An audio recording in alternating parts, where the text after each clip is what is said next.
ભાવનગર મહાનગરપાલિકાનું આગામી સમયમાં બજેટ આવનાર છે તેના પહેલા નગર પ્રાથમિક શિક્ષણ સમિતિના બજેટ વિશે ચર્ચા વિચારણા કરવામાં આવી હતી। ભાવનગર મહાનગરપાલિકાના સ્ટેન્ડિંગ કમિટીના હોલ ખાતે તૈયાર થયેલ 176 કરોડનું નગર પ્રાથમિક શિક્ષણ સમિતિનું બજેટ રજૂ કરવામાં આવ્યું હતું તેને લઈને ચર્ચા કરાઈ હતી।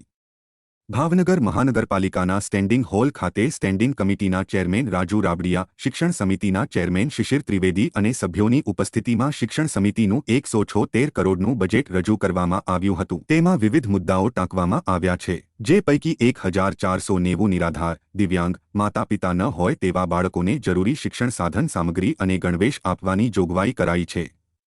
આ સાથે સફાઈ, શિક્ષકોની તાલીમ વગેરે જેવા મુદ્દાઓને ટાંકવામાં આવ્યા છે। જો કે કલાકો સુધી શિક્ષણ સમિતિના બજેટ પર થયેલી ચર્ચા વિચારણાના અંતે બેઠક પૂર્ણ થઈ હતી। રાજ્ય સરકાર શ્રી અને મહાનગરપાલિકા ભાવનગરના સહયોગથી બાળકોના સર્વાંગી વિકાસ તથા શિક્ષણના પ્રસાર માટે વિવિધ પ્રવૃત્તિઓ અને કાર્યક્રમો કરવામાં આવ્યા। નગરના વિકાસ કાર્યો કરવામાં આવે છે, જેની વિગતો નીચે મુજબ હું આપું છું આપને સૌને કે બજેટની જોગવાઈ મુજબ શિક્ષકોના પગાર 100% ઓફિસ સ્વરૂપે અમને મળતા રહ્યા છે। શાળાઓમાં સ્ટાફની વ્યવસ્થા, અંગ્રેજી માધ્યમના શાળાઓમાં સ્ટાફની વ્યવસ્થા પણ આઉટસોર્સિંગના માધ્યમથી કરવામાં આવી છે। 12 ટીકા પહેલું, બીજું અને આવતા વર્ષથી ત્રીજું શરૂ થશે। બરાબર, ક્યાં ક્યાં છે? એક શાસ્ત્રીનગરમાં, પૂર્વમાં એક છે અને એક પશ્ચિમમાં છે। એક શાસ્ત્રીનગર અને એક ડાયમંડ ચોકમાં।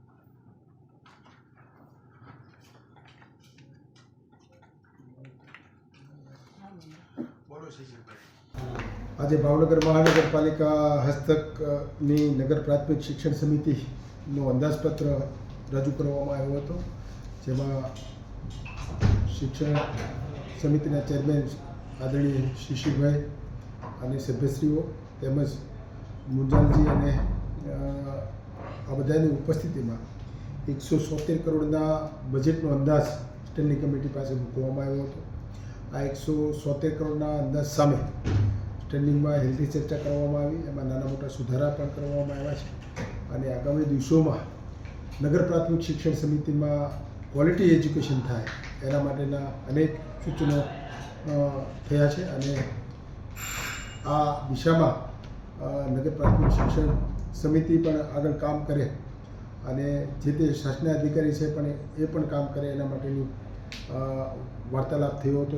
ખાસ કરીને અંગ્રેજી માધ્યમની શાળાઓ પૂર્વ અને પશ્ચિમ વિધાનસભા વિસ્તારમાં બંને વિધાનસભામાં એક સ્કૂલ છે, એમાં પ્રવેશ માટે તેની પ્રેસ મીડિયામાં નાની મોટી જાહેરાત અને પ્રેસ આઉટ કરી જાહેરાતના સ્વરૂપમાં પેમ્પલેટ છપાવીને વાલીના સંપર્કો કરી અને પ્રવેશ વધારાય એના માટેનું ખાસ સૂચન કરવામાં આવ્યું હતું। એક સારી બાબત એ પણ છે કે 140 શિક્ષકો નગર પ્રાથમિક શિક્ષણ સમિતિમાં સિનિયર શિક્ષકોની આવ્યા છે, જે ખાલી જગ્યા હતી એમાં બદલી થઈને આવેલા છે, એટલે એક શિક્ષણને વધારે પ્રોત્સાહન પૂરું પાડવાનું કામ થનાર છે અને એ સારી ઉલ્લેખનીય બાબત પણ છે। વહીવટી સરળતા માટે જે કંઈ જગ્યાઓ ખાલી છે અને જે તાત્કાલિક ભરવા માટેનું સૂચન કર્યું છે સરકારશ્રીના મહેકમમાં, જ્યાં મંજૂર થઈ છે ત્યાં સરકારશ્રીમાં પણ માગણી કરવાનું વાત મૂકી છે અને કોર્પોરેશન પાસે પણ જ્યાં પણ માગણી કરવાની છે ત્યાં માગણી મૂકવા માટેની વાત મૂકી છે।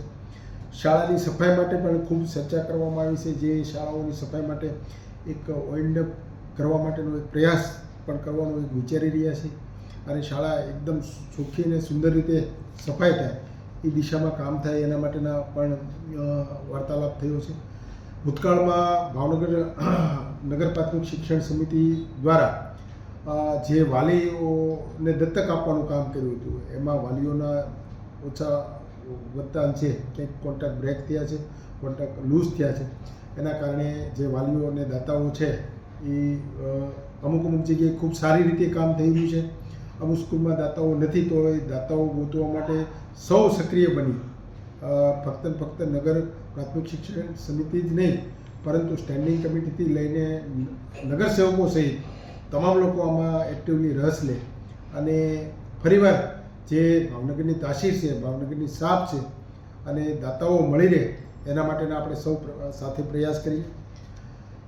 1490 બાળકો નિરાધાર છે, કોઈ અપંગ છે, દિવ્યાંગો છે, તો આવા બાળકોને તેમના માતા પિતાના એમને ગણવેશને નાની મોટી જરૂરિયાત માટે થઈને આ બજેટની અંદર 20 લાખ ઉપરની જોગવાઈ કરવામાં આવી છે. તો એ પણ ઉલ્લેખનીય છે અને હું અભિનંદન પણ આપું છું કે આવા બાળકોને શોધીને ખરેખર એક સંવેદનાનો સૂર આમાં પૂરવાનું કામ કર્યું છે. એક માતૃવાત્સલ્યનો પ્રેમ ઉભરાતો હોય એવી વાત આમાં જોવા મળી છે અને આ ખરેખર નોંધનીય બાબત છે. સાથે સાથે એસએમસી દ્વારા શાળાઓમાં અંદાજે 1 લાખની ગ્રાન્ટ ફાળવવામાં આવે છે. એનો પૂરેપૂરો ઉપયોગ થાય જેથી કરીને શાળાઓમાં જે કંઈ નાની મોટી પ્રવૃત્તિઓ છે, સ્કિલ બેઝ કાર્યક્રમો છે, આ પણ એક સારી રીતે આપણે કરી શકીએ અને બાળકોમાં આગામી દિવસોમાં એનું ઘડતર થાય, સંસ્કારના ભાગરૂપે આ એકદમ ઉપયોગી બની રહે એના માટેનું આયોજન થાય. ભાવનગર મહાનગરપાલિકા હદ વિસ્તારની બોર તળાવ શાળા છે, એમાં ખૂબ સારી રીતે આપણને એવોર્ડિડ થયેલી આ શાળા છે. તો ટીઓટી થાય આવા પ્રિન્સિપાલોને લઈને ઘણા બધા પ્રિન્સિપાલો ડેડિકેટ અને ટ્રેન છે. ભાવનગરનું ગૌરવ પણ વધાર્યું છે ગુજરાત રાજ્ય અને નેશનલ લેવલે. તો આવા લોકોની એક ટીઓટી થાય, ટ્રેનિંગ ઓફ ટ્રેનર્સની એક ઘટનાઓ થાય બને એના માટેનું પણ અમે સૂચન કર્યું છે. ભાવનગરના બંને ધારાસભ્ય ખૂબ સક્રિય રીતે આ શાળાઓમાં કામ કરી રહ્યા છે. પતંગ વિતરણનો કાર્યક્રમ હોય કે ડોમ બનાવવાનો કાર્યક્રમ હોય કે પૂર્વમાં પણ નાના મોટા બીજા કાર્યક્રમોમાં પણ ધારાસભ્યશ્રી રસ લઈ રહ્યા છે. ત્યારે વધારેમાં વધારે ધારાસભ્યશ્રી પાસેથી ગ્રાન્ટ મેળવવાનું અને ધારાસભ્યનું ઇન્વોલ્વમેન્ટ વધારીને આવા પ્રાથમિક શાળાઓમાં જે બાળકો ભણી રહ્યા છે અને વધારે ઉપયોગી બને એના માટેના સૂચનો થયા છે. વધારે રસ લે એના માટેનું પણ આયોજન કઈ રીતે કરવું જોઈએ એની માટેની વાર્તાલાપ પણ થયો છે.